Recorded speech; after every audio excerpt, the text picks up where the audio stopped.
Welcome everyone to Daily Mortgage Rates Live with the Mortgage Calculator. We will get into it in just a couple minutes, just waiting to go live on all of the different platforms here. Thank you everyone for tuning in early and on time. We have the chat up there so you can drop a comment in the chat as we go through. See some people were already commenting there. But good morning to everyone.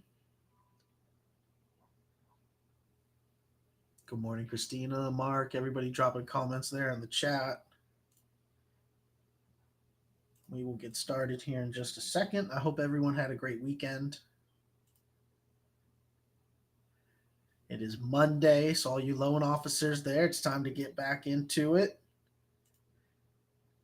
Close some loans this week. Wish everybody good luck. All right. Good morning, everybody else commenting here. Shout out to the whole team. And all right, it looks like we are live on all the different platforms, so we will go ahead and get started here. So, welcome everyone to Daily Rates Live with the Mortgage Calculator. My name is Kyle Hiersche. I'm the COO of the Mortgage Calculator, joined here by our president, Nick Hiersche, and our sales manager, Jose Gonzalez. So, what we do on this show every weekday is go through the live rates of different programs, and then we do a deep dive into a different topic every day.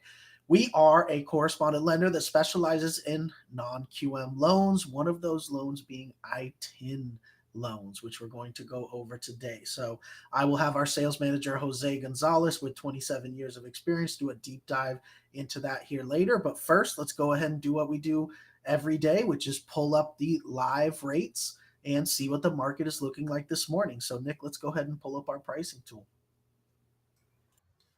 All right, thank you, sir. Let me switch my screens and we'll get started.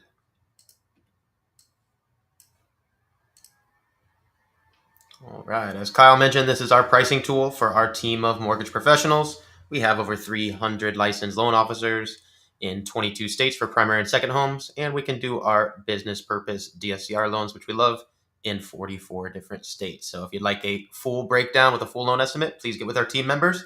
This pricing tool will show us the general rates and APRs for our most popular programs. And it is May 8th, just after 11 a.m. So the standard programs pricing are live. So we're just going to go through our sample scenarios here on our basic setup. And if you'd like a full breakdown, please get with our team. So for all of our demos today, we'll set up a loan amount of $400,000. We will set up an LTV of 80% loan to value, 20% down payment. We will set a desired price at 99. That means we're going to ask the computer to find the best rate for one discount point in cost. Most of our customers are asking to buy down the rate a little bit, so that is our average request. And we're going to compare our pricing for conforming conventional. We'll check out our FHA rates, and then we'll go into our expanded guidelines, aka non-QM, where we have over 5,000 additional loan programs. And remember, VA we have access to as well, and we appreciate our eligible veterans, but since not everybody is an eligible veteran, we don't do that live. And same with USDA, that's only for properties in a rural eligible USDA area. So if you do happen to be shopping in those areas, let us know. We'd be happy to quote it, but not everybody is. So for our first demo, we'll set up conforming. We're going to do a purchase, 30-year fixed loan, standard loan, primary occupancy, single family home, 1 unit, state of Florida, county of Miami-Dade. And for all of our demos, we use an estimated FICO score of 760 and an estimated debt to income ratio of 40.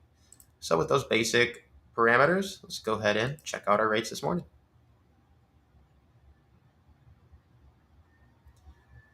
About the same as last week, it looks like.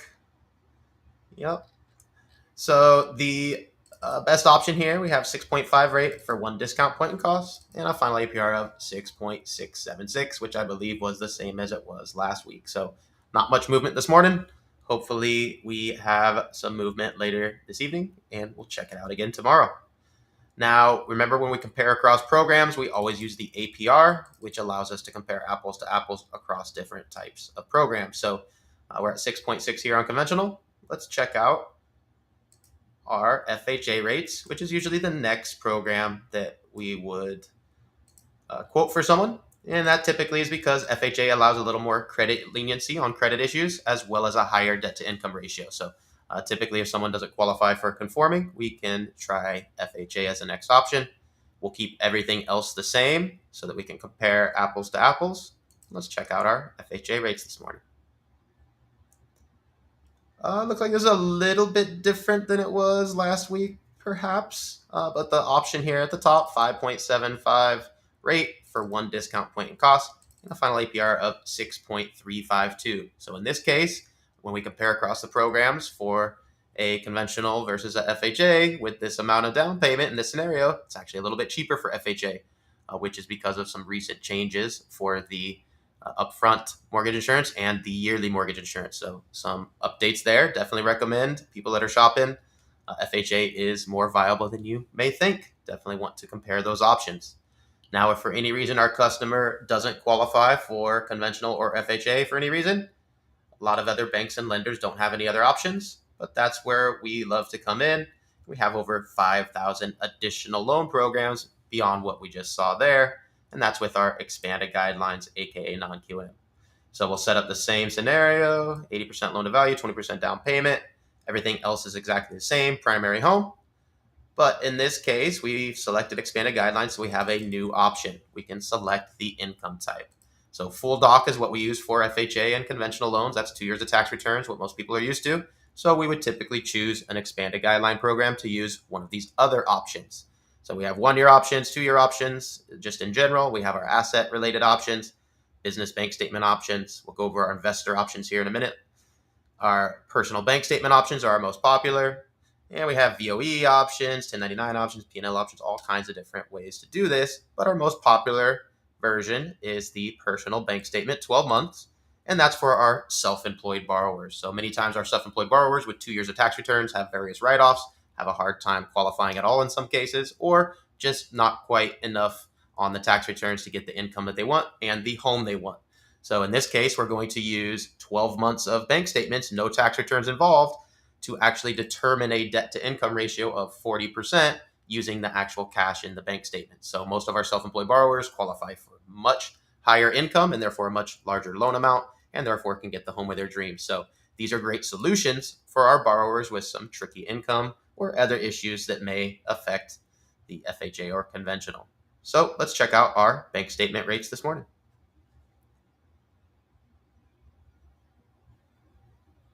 That's obviously a mistake there. Someone's probably updating their program.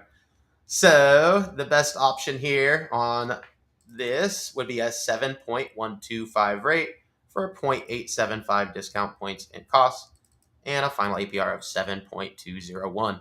So remember, conventional was 6.6 something on the APR. So a little bit higher APR here. But remember, these are solutions for borrowers who would not otherwise qualify or need to use alternative income. And if we scroll down here, notice there's a ton of different options of bank statement programs that we have. Some of these use different calculations. Some of these may allow things like a bankruptcy or foreclosure. So please get with our team. They can navigate you through all these hundreds of options that we have.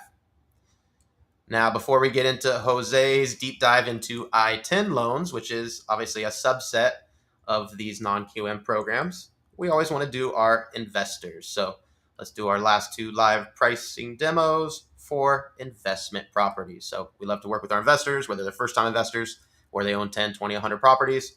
We have some great options. So we will set our LTV to 80% loan to value again, 20% down payment. And we're simply going to compare our conforming conventional investment property for people that want to use a conventional program to our expanded guidelines non-QM programs. Remember, FHA, VA, USDA are not eligible for investment properties. So we'll set up conforming. Everything else will stay the same as our other demos. The only thing we changed here is the occupancy to investment property. And let's check out our investment property rates this morning. So here's the best option that comes up here, 7.125 rate for 3.375 discount points and costs and a final APR of 7.380. So unfortunately with conventional, because of some recent adjustments, there are no one discount point cost options. So even if we go up in rate, which many investors like to do, there aren't very many options with less cost here. 7.49 for 2.625 many of our investors would like other options. So if you qualify for conventional, great. These are great options for you. But we would also recommend for all our investors to take a look at our non-QM programs, which we'll go into now for our final demo. So we'll set this to investment property again, set this to 80% loan to value again. And now when we click on expanded guidelines, aka non-QM, we have a couple new options that pop up here for our investment property. So first off, we have to choose income verification just like before. And our most popular income type for an investment property is going to be our DSCR, debt service coverage ratio program. And that's because it actually doesn't require any employment or income from our borrower. We simply use the estimated rental income from the property to determine if that rental income can cover the expenses for this property. If the rental income can cover the PITIA of the mortgage we're looking at here, that is a ratio of 1.00 or greater. And we have a ton of programs for that. We even have programs for a DSCR ratio under 1.00, which means that the property doesn't quite cash flow on a monthly basis. So we still have options for that. Happens often with like short-term rental properties where we use the long-term rents. For the demo, though, we will leave this blank so that we can see all of our different options pop up. And finally, we have to select the prepayment penalty, which is standard for our non-QM investment properties. Standard is always 3 years. That's what we typically use to price. However, we can choose 0 if we wish. That will limit the loan programs and cost us more. And we can choose 5 years if we wish. Some loan programs allow 5 years to save us some money, but not all of them do. So 3 years is the most common. That's what we'll use for our demo today. So now with these basic settings, let's check out our DSCR rates this morning.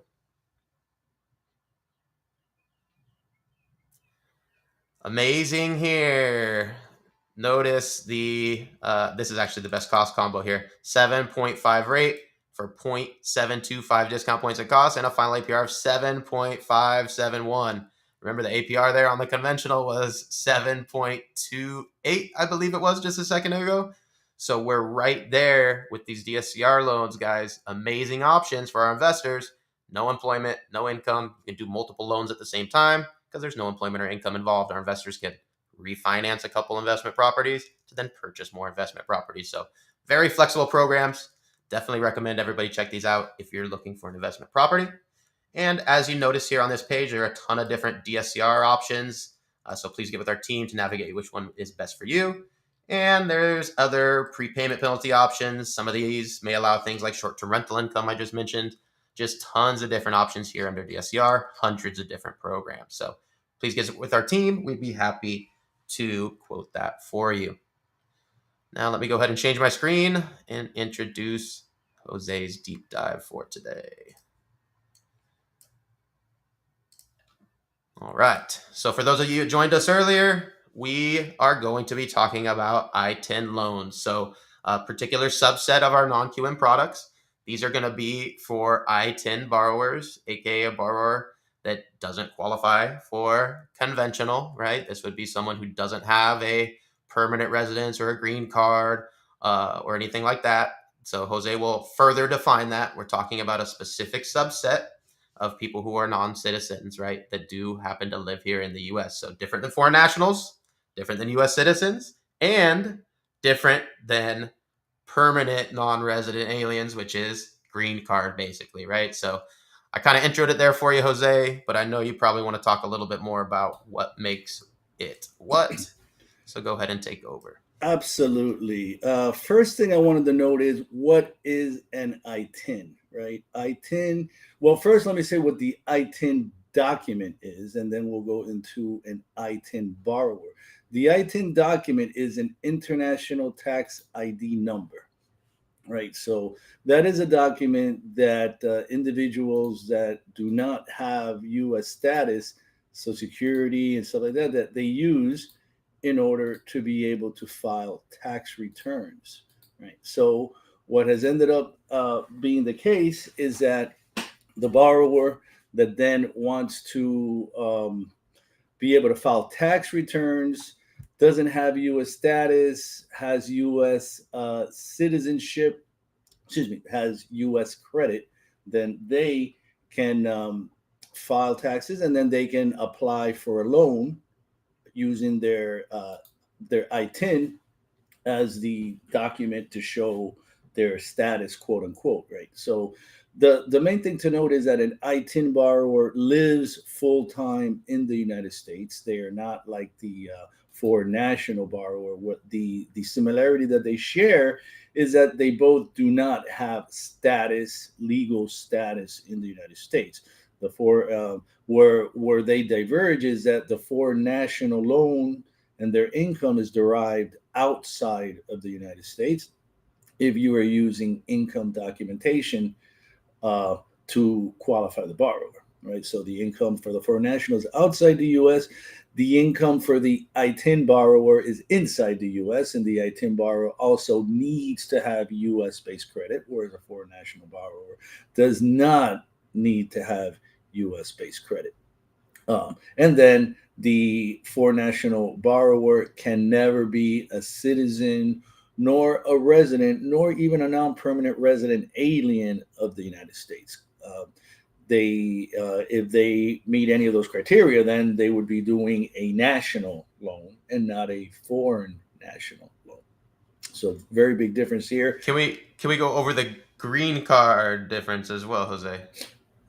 Yeah, excuse me. And Well, other visa statuses, I guess. Well, yeah, and we're going to go a little deeper there now. Now, if we're talking about visas and status now, again, the non-permanent resident alien may not have a green card. They're not required to have a green card, but they do have a work authorization document that does allow them to legally work here in the United States. They usually are going to have some type of visa that allows them to work in the United States, like for example, the H-1B visa for the specialty workers like tech and other type of vocations that may be in demand here and in shortage. So then they issue certain visas, the H-1B visa specifically for those workers, so they can work here legally.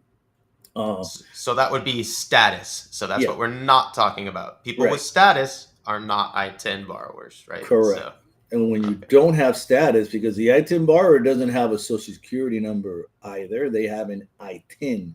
It may look like a social security number, but it's not. It's an international tax ID number just for the purpose of filing their tax returns here. So there are some additional documentation requirements you're going to be asked for the ITIN. Usually it's going to be something to the effect of their passport from their country, or if they happen to have a state or government issued ID here from the U.S., that may also be a requirement. So this is, gets a little confusing sometimes for borrowers or the loan officers when they're trying to discern status. So just note, it's pretty clear. If you live here full time and you're working here and you're deriving your income out of here in the United States, then you are not a foreign national borrower. And if you have the ITIN, then you are an ITIN borrower. If you have a work authorization permit or a green card, or you're a U.S. citizen, then you are a national borrower as opposed to foreign national borrower. So remember, non-permanent resident aliens with a work authorization permit are not an ITIN borrower. Okay, so let's go down first. Oh, excuse me a second. I have my hand is a little messed up here today. So on our first option here, we have 20% down full doc. So just so you know, ITIN options, we do have full doc, and we do have actually a bank statement and investment. So pretty good options there. So first option here, ITIN purchase, 20% down, and you're looking at 8.249 is actually giving you a little bit of a lender credit. I threw that on there so you can see how good these rates are. Now, mind you, it is 80% LTV, 20% down, but if you were looking at the rates today, these are very similar to conforming rates. So this is 20% down, ITIN. All right. And I had a little bit of a labeling issue here, but this is my 20% down bank statement option. You will note that only a slight difference here on the upper end of the range, 8.249 is a $500 lender credit, but you can still buy it all the way down to 6.99. And this is primary, primary bank statement ITIN. So this is really getting out there. So now our ITIN investment. If most of you have been researching ITIN, you know that it's very difficult to find an ITIN option for investment properties. So here we have it, 25% down payment. And look at those rates. You can get a lender credit at 8.624, and you can buy it down all the way to 7.124. So let me show you ITIN purchase with bank statements for investments. I actually had one of our MLOs and they're met with them on a three-way with their borrower, and this is the same example. And I'm very happy to say that I found the option for them to purchase a duplex ITIN with bank statements. So look at this, 8.624 is par, no additional cost on that. And you can buy it down all the way to 7.249. And this is, again, ITIN investment, 25% down, bank statements. So very good options here for our ITIN borrowers. And let me see, that's our examples for today. So we have the main thing that I wanted to note to you all was the bank statement option, because previously, like I was mentioning, we only had first primary and second homes that were available with the ITIN, but now we can go investment up to 75% loan to value with bank statements. Very good option.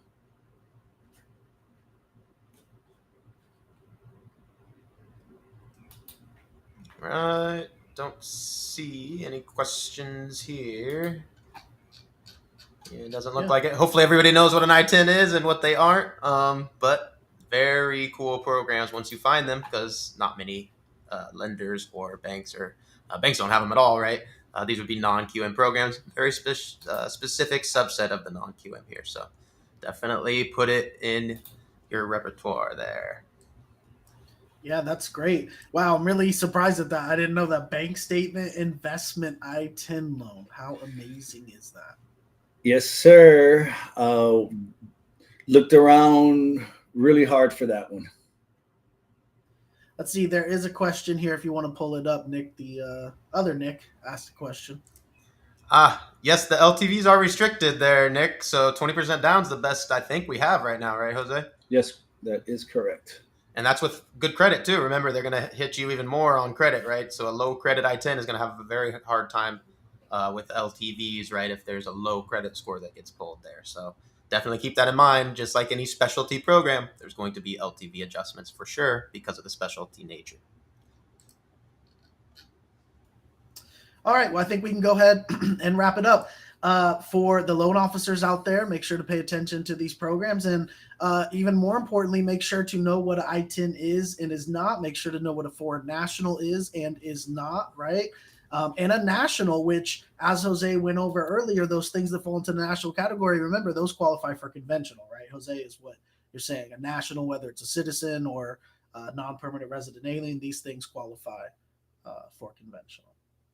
So with that being said, let's go ahead and wrap it up here. Remember, we do this show at 11 a.m. Eastern every single weekday, so you can tune in and watch us go through the rates, go through the different programs, and then do a deep dive into a different topic every day, like we did today on the I-10 loans. And remember, you need a loan consultant to walk you through this. So if you would like to connect with one of our loan officers to get a full breakdown and a quote on one of these programs or any of the other programs that we went through, you can visit us at themortgagecalculator.com, and we can pair you up with one of our 350 loan officers all around the country, licensed in 22 states for primary residences and second homes. And then we can do our business purpose loans like our DSCR loans in 44 states. So thank you everybody for tuning in. Thank you, Nick. Thank you, Jose. And we hope to see you all tomorrow at 11 a.m. Eastern for the next episode of Daily Rates Live with the Mortgage Calculator. Have a great day, everyone. Thanks, everybody.